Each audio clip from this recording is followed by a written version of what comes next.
countdown for blast off. X minus 5, 4, 3, 2, X minus 1, fire.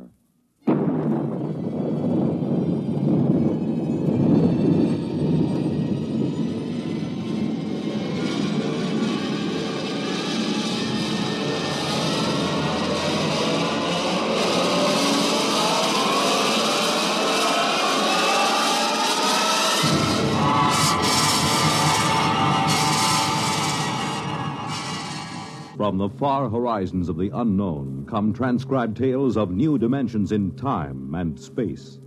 These are stories of the future, adventures in which you'll live in a million, could be years, on 1,000 maybe worlds. The National Broadcasting Company, in cooperation with Galaxy Science Fiction Magazine, presents X minus 1.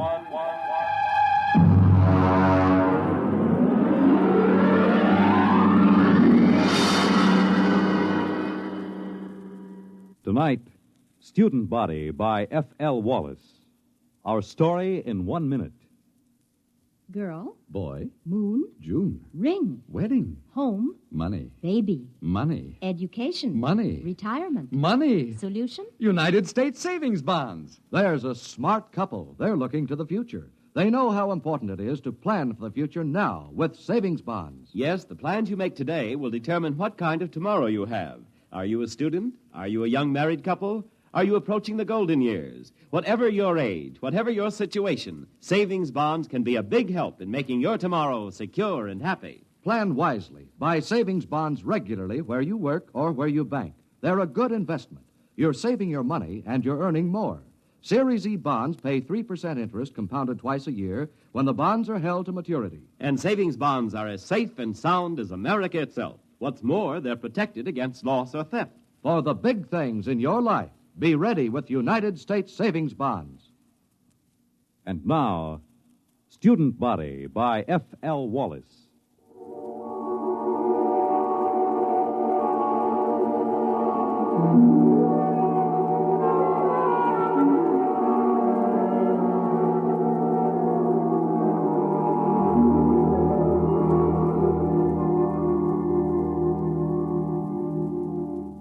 Emergency report to Central Colonial Service. Subject Planet 7G63, Glade. Reporting Dano Marin. Special assignment from Biological Control. Report consisting of standard universal tapes and special recorded comment. First segment, landing day +1. 6 a.m. sidereal mean time. Voices on tape, myself, Colonial Executive Shep Hafner, and Athel, a female member of our crew. Tape commencing. Watch your step on the ramp, Marin. It's tilted. Oh, yes, I will. All right, where are these people? Over there, a few hundred feet. Beneath that tree. Well, come on, then. You know, I'm going to have to note in the log that you cleared the planet for colonization as of last night. I understand. I'm taping this now for my records. I take full responsibility for the safety of this planet. All right. But wait until you see this. Here we are. Now, do you see there? In the clearing beneath that tree? Why, good Lord, they haven't a stitch of clothes on. None of them. That's just what I told you. Are they all right? No, they're just asleep. You can see them breathing. Look here, Hafner, who gave them permission to sleep out here in the open? Shh, don't wake them yet. I gave them permission, Marin. They've been cooped up in that ship for over 6 months. They wanted to sleep outside. And in view of your clearance, I couldn't see any reason to refuse permission. I know. You were within your rights. But the clothing, why, they don't even have blankets. They did have, when they bedded down last night. Some of them even used the standard issue sleeping bag. Well, then what happened to them? There are 13 people sleeping around that tree, and they're stark naked, all of them. Last night you told me there was nothing dangerous on Glade. Do you still think so? I know so. I have the complete biological survey. Does your survey account for anything like this? You know it doesn't. That's what I thought. Okay. Now you've seen it for yourself. Let's wake them up and get them back to the ship. No, wait. You better wake them one at a time. This will be embarrassing enough for them as it is. Yes, I suppose you're right. I will wake the nearest one first. That's Athel, our lab technician. Yes, well, here, take my jacket. Cover her with it before you wake her. All right. Wake up, Ethel. All right, Ethel, wake up. It's Executive Hatton. What? Oh, what is it? I am sorry, Ethel. Something has happened. Oh, my clothes. My blanket, everything's gone. Now, be careful. Don't wake the others. Yes, the others. Why, good heavens, they're all that way. Ethel, just go back to your cabin on the ship. Everything is all right. We'll explain it to you when we have the others safely back. But I feel so foolish. How could this happen? What's the meaning of it? Now, just get back to the ship. Your clothes back there are perfectly safe. Yes, all right. Well, thank you. You told her we'd explain it later, Hafner. Do you think we can? That's your job, isn't it? This planet is as new to me as it is to you. You're the biologist. What destroyed their clothing? It would have to be something that could destroy both blankets and clothing without waking the people. Nocturnal insects? Ordinarily, I'd say that was a distinct possibility if it weren't for the fact that our surveys show no evidence whatsoever of any such insects on Glade. Your survey could have missed them, couldn't it? Not if they existed in any great quantity. Besides, if insects were the answer, there should be some kind of evidence of them right here in the area where Ethel was lying. Certainly one or two of them would be crushed when she rolled over in her sleep. Well, that sounds reasonable. Now, look for yourself. There's absolutely no sign of anything at all here. Well, what about some chemical, some vapor oozing from the ground? No chance at all. I'd rule that out completely. Then what? Well, there's the tree itself. I suppose it could exude some sort of a chemical that might dissolve cloth, but I can check that in the lab. Well, we'd better arouse the rest of these people and get them back to the ship. Hey, wait. What? What is it? Why, it's some kind of an animal. Just caught a glimpse through there. Ah, there he is. Yeah, you see behind that bush? Yeah, it looks almost like a chipmunk. Yes, and he's feeding on something. Why, it looks like a piece of cloth. Marin, do you think that... Shh, he doesn't hear us. I'll just ease up to him now. Closer. Now. You got him. Oh, well, hey, you little devil. Watch out, Marin. He's got sharp teeth. You're telling me. Yeah, easy there, boy. Easy. Like to have your head stroked? Sure you do. That's the boy. He's calming down. Yes, look at that. He's nestling in the crook of my arm, almost like a kitten. Almost. Marin, I hope you don't mind short sleeves. Now, what do you mean? He's already eaten half the sleeve off your shirt. I think we've found the answer to our problem. The animal was a small furry mammal resembling an Earth-type rodent. Its overall length is 14 centimeters, weight 512 grams. Fur stringy and sparse, color a light beige, indicating no particular protective coloring. The animal was placed in a special cage in a biological laboratory aboard ship for further study. Next tape, landing date +2. Can we exterminate it? Oh, that's quite a job.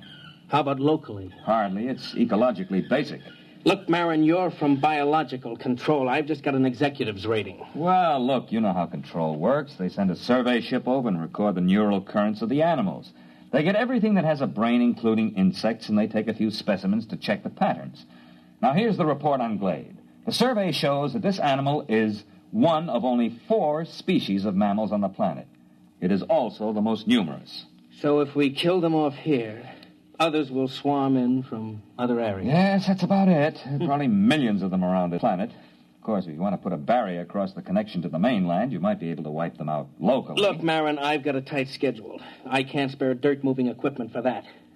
By the way, what do they eat? Well, as far as I can see, anything. Insects, fruit, berries. You could call it an omnivore. Now that our clothing is handy, it eats that, too. I thought our clothing was supposed to be vermin-proof. It is on 27 planets. On the 28th, we met up with a little fella that has better digestive fluids, that's all. Oh, he's eating a leather belt right now. Yeah. Are they likely to bother the crops we plant? They shouldn't, but then I would have said the same thing about our clothing. All right, Marin, you worry about the crops. Find some way to keep them out of the fields. Meanwhile, everyone sleeps inside the ship until we can build dormitories. Biological examination of omnivore posed this question. Why only 4 species of mammals on Glade? No reptiles and only a few birds. On all comparable planets, a large variety of species. Nearest Earth parallel, fossil remains from the late Carboniferous show creatures like the omnivora, but on Glade there appears to be no further evolution. Next tape segment, L+22, place, temporary warehouse, Quartermaster Crone, and myself. There you are, Mr. Marin. They got in every seed, sack, and barrel in this part of the warehouse. Well, what makes you think it's mice? Look, I've worked in grain elevators for 30 years in Kansas. Look at the way that sack is gnawed. And look over there. Droppings. Well, it's not exactly... I know. So they're mice-like. I want to know how to get rid of them. Have you tried poison? You tell me what poison to use, and I'll use it. They got into a 100-pound sack of arsenic and went through it like it was whipped cream. Well, how did they get in? It's a fused dirt floor, isn't it? It should be pest-tight. But see, there are cracks along here. They must have burrowed through. They were loose in here, and we don't have time to build another warehouse. They've got to be controlled here. Well, catch me a few of them alive, and I'll see what I can do. Next morning, a dozen live specimens of mice-like mammals were delivered to the lab.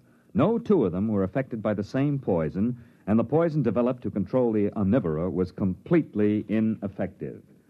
Alternate discussed with Executive Hafner and Machinist Tully of Computer Engineering. Next tape, L+24. Hafner, Tully, and myself.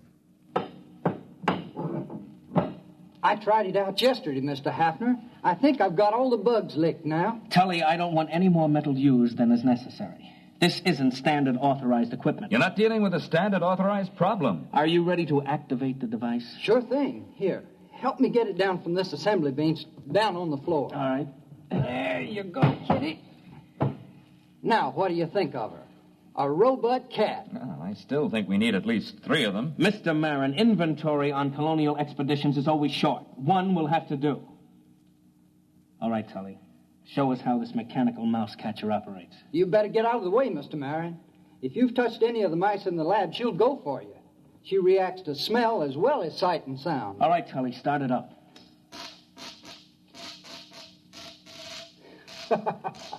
All right, Kitty, go ahead and have a good time. Why, she moves like a cat. You know, I wouldn't bet a plug nickel on any mouse in the same warehouse with that baby. Robot cat device proved relatively successful in Warehouse 1. Rodent damage held below danger margin. Next tape, L+37. Tully, Hafner, and myself. I can't salvage it, Mr. Hafner. Just look at that. That skeleton was chrome steel, now it's bent. The skin was duroplastic, and now it's cut to ribbons. The computer parts are all smashed to bits. How do you account for it, Tully? Well, look around the poor thing. You had me build it for mice. These things weren't mice. They're a good foot long.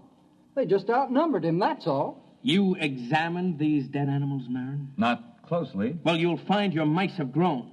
They ganged up on that cat. There aren't supposed to be any rats on Glade, are there? Well, there weren't supposed to be any mice either. What are you going to do? We'll have to build another warehouse. 2-foot-thick fused floors. Wait a minute, Mr. Hafner. To do that, we'll have to stop all other construction. The atomic generator Why not build more robot cats? You weren't here when we opened the doors, Marin. The warehouse was swarming with rats. Tully, how many robot cats would we need? 5? 15? We don't have enough parts to build more than 3. If we need more than that, we'll have to rob the computer in the spaceship. And that's one thing I refuse to do. The spaceship is our only link with Earth until the next wave in 2 years. All right, then I'll tell you what we'll do. We'll floodlight the supplies at night. We'll post a guard with half-charged rifles until we can move to the new warehouse. That'll take about 10 days. Meanwhile, our fast crops are ripening. It's my guess that the rats will turn to that for food. Now, in order to protect our future food supplies, you'll have to activate your cold storage animals, Marin. Mr. Hafner, it's against regulations to release any cold storage animals on a planet until after a complete investigation. That takes 10 to 20 years. This is an emergency. I don't want to be responsible for another rabbit-infested Australia or that planet in the Centauri system that the snails took over. Marin, I'll take the responsibility. You're recording now, aren't you? Yes. All right. If that isn't authorization enough, I'll put it in writing. Well, the beast I've got for this job won't be any good against rats this size. You've got hormones. Use them. Dead rats were gathered and frozen for further study. Observed animals, a wide variation in size. Internally, a lack of uniformity in organs. Some specimens had huge fangs and delicate jaws. Others had tiny teeth and massive bone structure. Obviously, the most scrambled species ever encountered by a biologist. Reproductive cells were especially baffling. Proceeding with hormone treatment on cold storage Earth animals. Next tape, L+39. Lab technician, Ethel, and myself.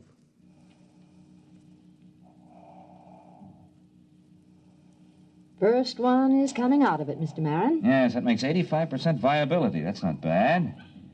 All right, fella, now take it easy, take it easy. Oh, he's a cute little fella. But he's tough. That's a wire-haired terrier. They're small, but they've been used for ratters since the Middle Ages. Do you think he's nearly ready for the hormone course? I think so. All right, first pituitary injection. Ready.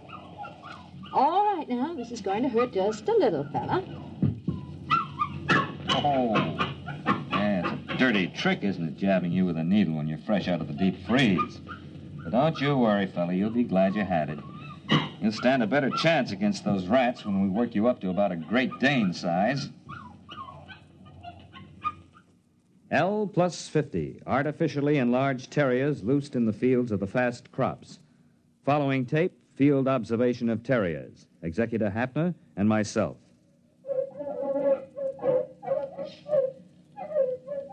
How long have they been at it, Marin? Since daybreak. I have to bring the dogs in at night and shoot them full of antibiotics. Will the dogs last? Well, this crop will be harvested in about a week. We'll make that. And there'll be 2 weeks to rest up before the next fast crop shows above ground.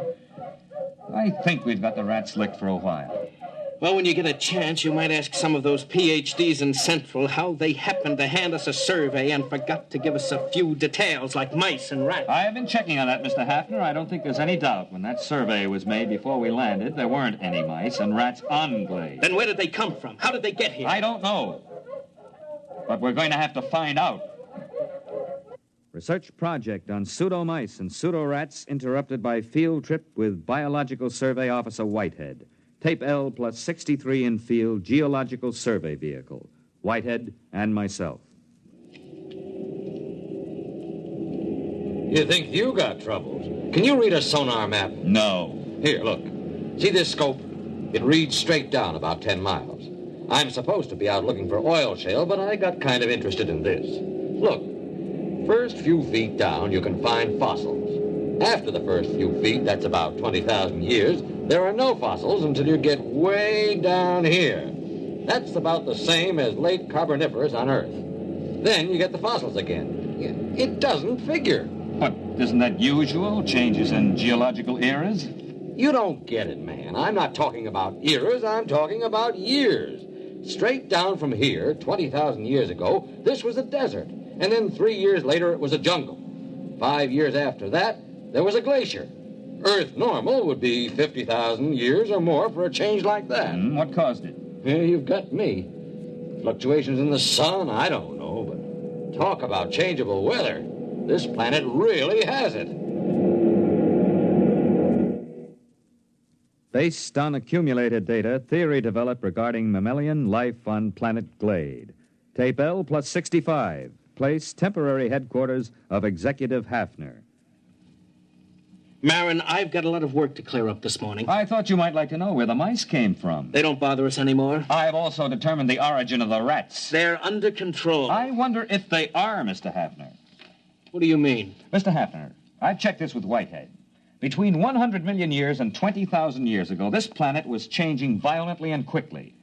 The first change wiped out the dinosaur just the way it did on Earth. But it kept on changing. Desert, glacier, jungle, and all this within the lifespan of a single animal. For 1 million years, this was the norm of existence on Glade. I've checked geological survey. The planet is stable now. Well, that's not what I'm getting at. The point is, survival was difficult. Only one species of mammals managed to come through. Now, wait a minute, Marin. There are 4 species, ranging in size from a squirrel to a water buffalo. One species. They're the same. If the food supply for the largest animal increases, some of the smaller so-called species just grow up. Conversely, if the food becomes scarce in any category, the next generation, which apparently can be produced almost instantly, switches to a form which does have an adequate food supply. The mice? The mice weren't here when we got here. They were born of the squirrel-sized omnivora. And the rats? Born of the next larger size. After all, we are environment, too, and they adapt to environment. Let me get this straight. The mutations... On Earth, it would be mutation. Here, it's merely normal evolution. These animals have no genes or chromosomes. I don't know how they pass down heredity, but they react to external conditions far faster than anything we've ever encountered. Then we'll never be free from pests unless, of course, we rid the planet of all animal life. Yeah, you mean with radioactive dust? That won't work. They've survived worse. Oh, maybe we could leave the planet. Leave it to the animals. I could exercise authority under Clause 364. It's too late for that. What do you mean? We sent back the specimen ship. The animals are on Earth, too. But those specimens were in cages. Yes, but the next generation would be small enough to get out through the bars.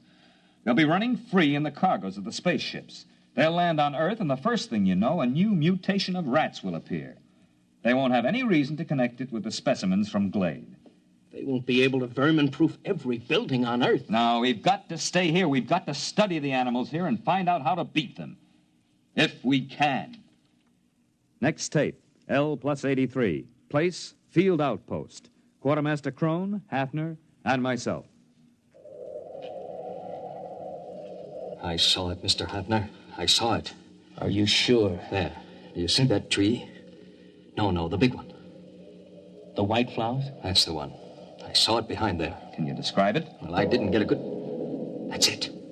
That's what I heard. It sounds like a tiger. I've heard them like that in India. You watch.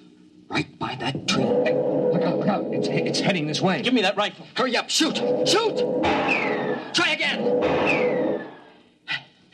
I've got it. Come on, let's take a look. Now look out. It might be still alive. No, I hit it square with that second charge. What in the devil is it? It's a good 8 feet long. What do you make of it, Marin? Well, except for the lack of markings, it closely resembles a tiger. Look at those claws. We chase the rats out of the warehouse, they go to the fields. We hunt them down in the fields with dogs, and they breed tigers. Well, that's easier than rats. We can shoot tigers. Wait a minute. We've been here less than 3 months, Marin. The dogs have been in the fields only 2. And that tiger's mature. How do you account for that? I am not sure, Mr. Hafner, but I imagine if the survival factor is high, the young don't ever have to be young. What? They can be born as fully functioning adults.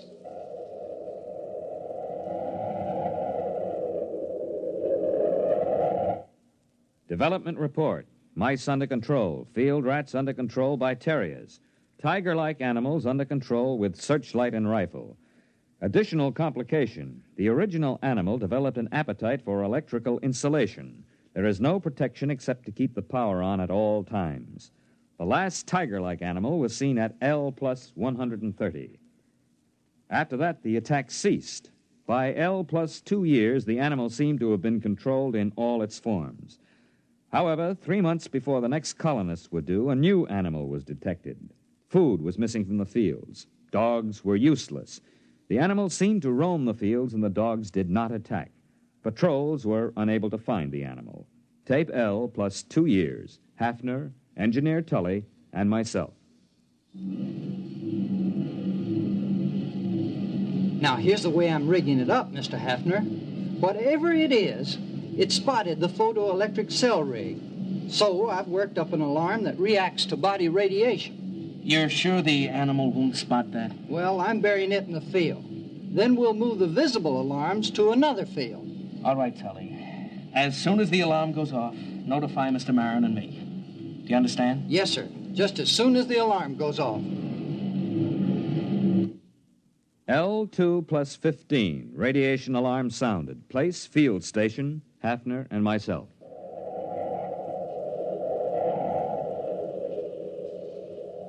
Look out where you're walking, Marin.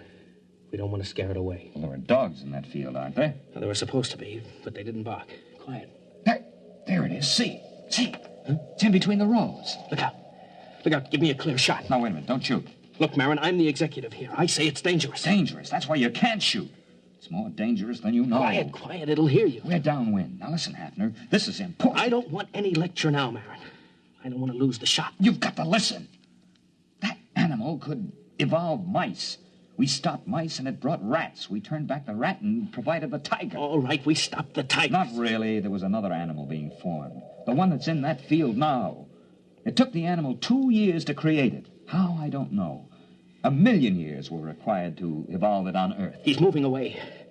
Marin, I'm going to shoot. Don't shoot. We can't destroy the animal. It's on the Earth now and on other planets. We've never even been able to get rid of our own rats. How can we exterminate this animal? All the more reason to start now. Get down and give me a clear shot. Listen. Are their rats better than ours? Will their beasts win or ours be stronger? Or will the two make peace, unite, and interbreed? It's not impossible. This animal could do it if interbreeding had a high survival factor. Don't you see, after the tiger, they bred this thing. If we shoot it down, what'll come next? Look at it, standing erect. Opposable thumbs, binocular vision, a large brain capacity. This one I think we can compete with. It's the one after this that I don't want to face. Marin, it must hear us. It's looking this way. Look at it, Hafner. He's holding his hands up to show us he's got no weapon. Drop your rifle.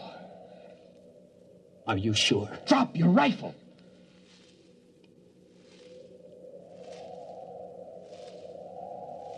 He's coming this way. He's got one of those white blossoms in his hand. Yes. Must be a sign of peace. Wait. It looks almost like a man. I wonder what's inside that body. I wonder what's inside that head.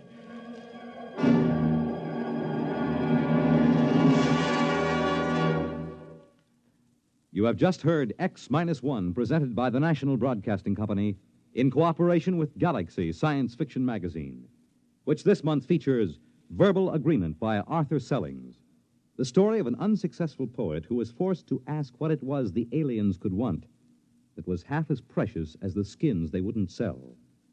Galaxy Magazine, on your newsstand today. Tonight, by transcription, X-1 has brought you Student Body, a story from the pages of Galaxy written by F.L. Wallace and adapted for radio by Ernest Kenoy.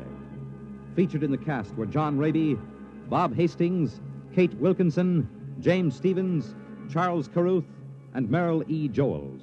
Your announcer, Fred Collins. X-1 was directed by Bob Maurer and is an NBC Radio Network production.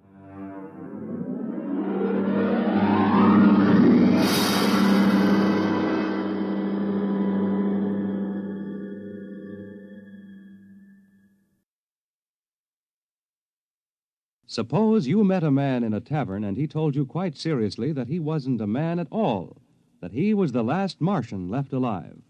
Well, that's what happens to a newspaper reporter next week when he is sent out on what appears to be a routine crank story.